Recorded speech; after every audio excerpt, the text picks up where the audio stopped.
నమస్కారం. బీఆర్‌కే భక్తి ప్రేక్షకులందరికీ స్వాగతం. నేను మానస. ఈరోజు మనతో పాటు ఉన్నారు ప్రముఖ ఆధ్యాత్మికవేత్త, జ్యోతిష్య పండితులు, professor and doctor Mullapudi Satyanarayana Murthy గురుగారు ఉన్నారు. గురుగారిని అడిగి మనకున్న సందేహాలను నివృత్తి చేసుకుందాం.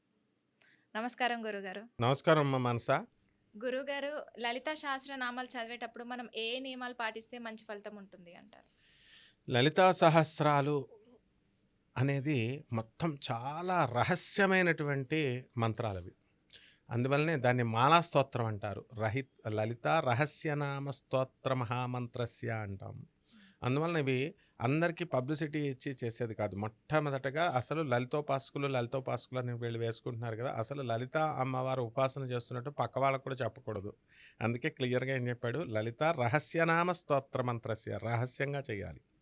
అందులో క్లియర్‌గా ఫలశ్రుతిలో కూడా క్లియర్‌గా చెప్తాయి. నా యందు ఎవరికైతే విశ్వాసం లేదో, నా యందు ఎవరికైతే మెటీరియలిస్టిక్ పీపుల్ ఉంటారో అటువంటి వాళ్ళకి ఇది చెప్పొద్దు అని. ఎందువలనంటే అనంతమైనటువంటి శక్తిని మనకి కలిగిస్తుంది లలితా సహస్రనామాలు. కొన్ని వేల జన్మల్లో రామనామాలు విష్ణు భక్తి అనుకోపోని. కొన్ని మళ్ళీ విష్ణు భక్తి వస్తే రుద్రభక్తిలోకొస్తాం. కొన్ని వేల జన్మలో రుద్రభక్తి అంటే శివుడిని ఆరాధిస్తాం. శివుడు భక్తి చేస్తే ఆఖరణ అన్ని జన్మల తర్వాత అప్పుడు లలితా సహస్రాలు చేయాలి అనేటటువంటి బుద్ధి కలుగుతుందని శాస్త్రాలు క్లియర్‌గా చెప్తున్నాయి. అందువలన లలితా అమ్మవారు అంటే ఏంటంటే అసలు ఎందుకు చేయాలి అంటే, ఇప్పుడు జనరల్‌గా మనము అందరితో మాట్లాడుతూ ఉంటాం. హ్మ్. చాలామందికి చూడు నువ్వు ఉల్టాగాళ్ళు ఉంటారు. అంత నెగెటివ్ అనమాట. నేను ఒక ఎగ్జామ్ రాస్తున్నానంటే ఫెయిల్ అయిపోతావు అంటాడు. నీకొస్తుందా? ఐఏఎస్ వస్తుందా? ఇలాగనమాట. ప్రతి దానికి కూడా నీకు నెగెటివ్ పలుకుతా ఉంటారు. వాళ్ళల్లో నెగెటివ్ ఆరా ఉంటుంది. అంటే ఓజస్సు, తేజస్సు అంటాం చూసారా? ఆరా అంటాం దాన్ని. సో, వాళ్ళతో మనం కొంతమందిని చూడు నువ్వు ఫోన్‌లో ఎంతసేపు కష్టాలే చెప్తూ ఉంటారు. ఇప్పుడు మనం జ్యోతిషం వృత్తిలో ఉన్న వాళ్ళందరూ కూడా పాపం వీళ్ళందరూ ఏంటి అవతల వాళ్ళ కష్టాలు చెబుతా ఉంటే వింటూ ఉంటాం గదా! వాళ్ళ నెగటివిటీ అంతా మనకు ట్రాన్స్‌ఫర్ అయిపోద్ది. అందువల్లనే ఎప్పుడు కూడా ఉపాసన ఎక్కువ చేసుకోవాలి. ఇంటికెళ్ళి గాయత్రి గాని, లలితా సహస్రాలు గాని చేయకపోతే కుదరదు. ఆ తర్వాత మళ్ళా చావులకు వెళ్ళొద్దంటాం. చావులకెందుకు అంటే చనిపోయినప్పుడు వెళ్ళినప్పుడు బట్టలవి తప్పనిసరి పరిస్థితుల్లో బట్టలవి తడుపుకోవాలా. అవును. లేకపోతే గనక నెగటివిటీ వచ్చేస్తుంది. హ్మ్. ఇప్పుడు ఉదాహరణకి దిన కార్యక్రమాలు చేస్తాం కదా! అవును. ఆ దిన కార్యక్రమాలు చేసినప్పుడు ఆవుని గోదానం చేస్తారు ఆఖరి రోజున, హ్మ్. 12వ రోజున. చేసినప్పుడు ఆ ఆవుల్ని ఏం చేస్తారు, ఈ ఆ పాడి ఆవుని, దూడని తీసుకెళ్తారు. బ్రాహ్మడికి దానం చేసినప్పుడు ఆ ఆవు ఇంటి దగ్గర లీటర్ పాలిచ్చేది. ఈ దాన కార్యక్రమం అయిపోయిన తర్వాత ఇంటికెళ్ళిన తర్వాత ఓన్లీ హాఫ్ లీటరే ఇస్తది. అంటే నెగటివిటీ ట్రాన్స్‌ఫర్ అయిపోయింది. దీనికి ఇదే ఎగ్జాంపుల్ అనుకోవాల్సి హ్మ్. ఎవ్వరైనా టెస్ట్ చేసుకోవచ్చు. అంటే మనం అందుకనే చాలామంది దిన కార్యక్రమాలకెళ్ళి దినకర్మలకు భోజనాలు చేయరు పెద్దవాళ్ళు. అలాగే చనిపోయినటువంటి వాళ్ళకందరికీ కూడా బట్టలు పెడతారు సేమ్ వయసు ఉన్నటువంటి వాళ్ళకి. ఆ సేమ్ వయసు ఉన్నటువంటి వాళ్ళు పెద్ద వయసు ఉన్నటువంటి వాళ్ళకి పెట్టాలి తప్ప, చిన్న వయసు వాళ్ళకి పెడితే వీడు టపి అని చచ్చిపోతాడు. అందులో డౌటే లేదు. దినాలు చావులకి మంచి ఉత్సాహంగా వెళ్ళిపోయి వీళ్ళంతా కార్యక్రమాలు చూసొస్తూ ఉంటారు. వద్దన్నా సరే. మనకు తెలిసిన ఒక బంధువున్నాడు తెలిసినాయన. ఆయన వాళ్ళ పాపం వాళ్ళ బంధువుల ఇళ్ళకి అందరికీ చనిపోయినా ఎళ్తూ ఉంటారు. ఆయన పూజలు బలంగా శవ పూజ చేస్తాడు కాబట్టి ఆయనకేం కావట్ల. అలా మామూలు ఇవంతా నెగటివిటీ ప్రసారమవుతుంది. ఇలాంటి నెగటివిటీ ఉన్నటువంటి వాళ్ళు ఎప్పుడైతే లలితా రహస్యనామ స్తోత్ర మంత్రాలు లలితా సహస్రనామాలు చేస్తారో అప్పుడు ఆటోమేటిక్‌గా ఏమవుతుందో తెలుసా? మంచి నెగటివిటీ పోతుంది. బలంగా వీళ్ళు తయారవుతారు. ఇప్పుడు గురుగారు, ఒక అమ్మ సందేహం. అంటే ఒకవేళ మనం అది చదివేటప్పుడు ఏమైనా తప్పులు చదివితే ఏమన్నా ప్రమాదం జరిగే అవకాశం ఉందంటారా? ప్రమాదం ఏమి జరగదు. హ్మ్. కానీ ఎవరైనా సరే ఆలు నేర్చుకునేటప్పుడు చిన్నప్పటి నుంచి కూడా తప్పులొస్తూ ఉంటాయి కదా! ఒక వారం హ్మ్. రోజులొస్తాయి. పోనీ ఒక నెలొస్తాయి. వాటిల్ని దిద్దుకోవాల. దిద్దుకొని వాళ్ళు ఇప్పుడు కాలంలో టెక్నాలజీ ఉంది. హ్మ్. వీడియోల్లో బోలెడుమంది ఎంఎస్ సుబ్బలక్ష్మి గారు బోలెడంతమంది మానసులు, నీలాగా మానసులందరూ కూడా లలితా సహస్రం పాడినోళ్ళున్నారు. అది పెట్టుకొని వింటూ కరెక్ట్ చేసుకోవచ్చు. నెక్స్ట్ ఇంకొకటేంటంటే మనము ఈ యొక్క లలితా సహస్రానికి నియమాలేంటంటే చక్కగా స్నానాలు చేసి శుద్ధిగా అయ్యి శుభ్రమైనటువంటి వస్త్రాలు ధరించి ఆ లలిత అమ్మవారిని ఇంట్లోనే మనము చక్కగా వీలున్నంత వరకు శుభ్రం చేసుకొని పూజా గది శుభ్రం చేసుకొని హడావిడి లేకుండా నిదానంగా లలితా సహస్రనామాలు చేసుకోవాలి. ఆ విధంగా శుక్రవారం నాడు కంపల్సరీ చేసుకోవాలి.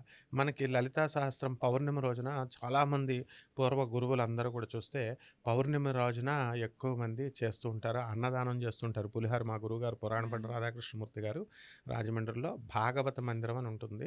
అక్కడ ఆయన ప్రతి పౌర్ణమికి పులిహోర వచ్చిన భక్తులకు లలితా సహస్రం చేసేసి ఈ యొక్క పులిహోర పెట్టేవారు. ఇవంతా ఎందుకనంటే మనకి చంద్రబలం లేనటువంటి వాళ్ళు మాత్రమే వీళ్ళకి ఈ యొక్క డిప్రెషన్స్‌లోకి వెళతారు. మనం ఏది చెప్పినా వినరు. వాళ్ళంతకు వాళ్ళు ఎవరికి వాళ్ళ లోన కుమిలిపోతూ ఉంటారు తప్ప బయటకొచ్చి చెప్పలేరు. వాళ్ళకి జరుగుతున్న బాధలు కానీ, అన్యాయాలు కానీ. కాబట్టి అటువంటి వాళ్ళు మైండ్ సెట్ మారాలి. ఈ లలితా సహస్రాలు ఇవన్నీ ఎందుకు పెడతాము అంటే దేవి ఖడ్గమాలలు ఇవన్నీ కూడా కేవలం మైండ్ సెట్ మారడానికే. ఆ హార్మోన్స్ అన్నీ కూడా ఏమవుతాయంటే ఇప్పుడు మైమోసా ప్యూడికా అని ఒక చెట్టు ఉంటుంది. అత్తిపత్తి చెట్టు. ఆ చెట్టుని ఇలా ముట్టుకోగానే దగ్గరికి ఇలా ముట్టుకొని ఇలా ముడుచుకుంటుంది. అవును. అలాగా ఈ మనిషి కూడా ఈ నెగెటివ్ ఫీలింగ్స్ అవన్నీ రావడం వల్ల ఏమవుతాడంటే మనిషి ఇంట్రోవర్ట్ అయిపోతాడు. లోపలికెళ్ళిపోయి కుమిలిపోతాడు వాడు. బయటకి చెప్పుకోడు. సో, ఇదంతా క్షీణచంద్రుడి లక్షణాలు. అమావాస్య రోజున చంద్రుడు అస్సలు ఉండడు కదా! అమావాస్య రోజున ముందు కూడా కొంచెం చిన్న చంద్రుడు ఉంటాడు. అమావాస్య మరునాడు కొంచెం చిన్న చంద్రుడు కనబడతాడు. వికసించినటువంటి చంద్రుడు.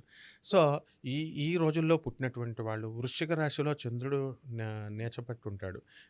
అందువలన వృశ్చిక రాశి వాళ్ళంతా కూడా పాపం వాళ్ళకి చంద్రబలం ఎక్కువ ఉండదు. మనసంతా కూడా ఏదో డల్‌గా ఉన్నట్టుగా ఉంటారు. అటువంటి చంద్రబలం లేనటువంటి వాళ్ళు వీళ్ళందరూ ఏం చేయాలంటే పౌర్ణమి రోజున నిండు వెన్నెలలో అమ్మవారి యొక్క పూజ చేసుకోవాలి. అంటే డాబాల పైకెళ్ళేసి చంద్రుడు పడేలాగా కుదిరితే వెళ్తాం. లేకపోతే బయటికి వెళ్ళిపోయి చేస్తే జనాలు భయపడి చేస్తారు. అందువలన ఈ సామూహిక కీర్తన అనేటటువంటిది అందుకు పెడతారన్నమాట. అయితే మనం ఇళ్లల్లో చేసుకున్న చంద్రకాంతి పడుతుంది. కాబట్టి మనకిక్కడ చేయాల్సింది ఏమిటంటే పౌర్ణమి రోజున మనము చేసుకోవాలి. తారాకాంతి తిరస్కారి నాసాభరణ భాసుర అని అమ్మవారిని చెప్తున్నాం. అంటే ఇన్ని కోట్ల తారలున్నాయి, నక్షత్రాలున్నాయి. ఆ నక్షత్రాలన్నీ కూడా కలిసినా కూడా అమ్మవారి యొక్క ముక్కు పుడక నాసము అంటే ముక్కు. నాసానికి ఉన్నటువంటి భరణము అంటే ముక్కు పుడక. ఆ ముక్కు పుడక యొక్క తేజస్సుకి ఆ తారల యొక్క కాంతి ఎందుకు పనికిరాదనమాట. పేలవమైపోతుంది. అలాగే లలితా త్రిపుర సుందరి ఆ సృష్టికి అంతటికీ కూడా ఆది పరాశక్తి. ఆమె మూలము. ఆమె నుంచే మొత్తము సప్తమాతృలకు వారాహి, బ్రాహ్మిణి, వైష్ణవి ఇవందరూ వీళ్ళంతా పుట్టారు. బ్రహ్మ, విష్ణు, మహేశ్వరుల్ని ఆమె పుట్టించింది. ఆ తర్వాత ఈ కాళి, ప్రత్యంగిర వీళ్ళందరినీ ఆమె పుట్టించింది. సకల దేవతలు. బాలా త్రిపుర సుందరి కూడా ఆమె కుమార్తె. ఆమె నుంచి ఉద్భవించినటువంటివే. అందువలనే ఏనాడో ఆమె ఎవరితో డైరెక్ట్ యుద్ధం చేసిందంటే బండాసురుడు అనేటటువంటి వాడితో యుద్ధం చేసింది. ఆ బండాసురుడు ఇప్పుడుకున్నటువంటి రాక్షసులందరిలోకెల్లా అత్యంత బలవంతుడైనటువంటి రాక్షసుడు.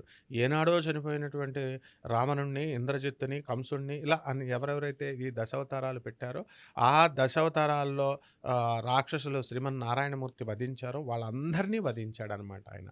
కాబట్టి అటువంటి రాక్షసుల్ని వధించడానికి అమ్మవారికి ఎంతసేపు తన చెయ్యిని ఇలా తీసుకొని ఇలా అంది. కర, అంగుళి అంటే వేళ్ళు, నక్క అంటే గోళ్ళని ఇలా అంది. విదిలిస్తే ఉత్పన్న పుట్టిని నారాయణ శ్రీమన్నారాయణమూర్తి యొక్క 10 ఆకృతి అవతారాలు. అందువల్ల లలిత అమ్మవారిని చక్కగా బిల్డప్లకి వెళ్ళిపోయి అందరూ 10 నైవేద్యాలు 9 నైవేద్యాలు ఇలా పెడుతున్నారు. అవసరం లేదు. పాయసాన్న ప్రియ త్వక్స్థా పశులోక భయంకరి పరమాన్నాన్ని పాయసాన్ని నివేదన చేయొచ్చు.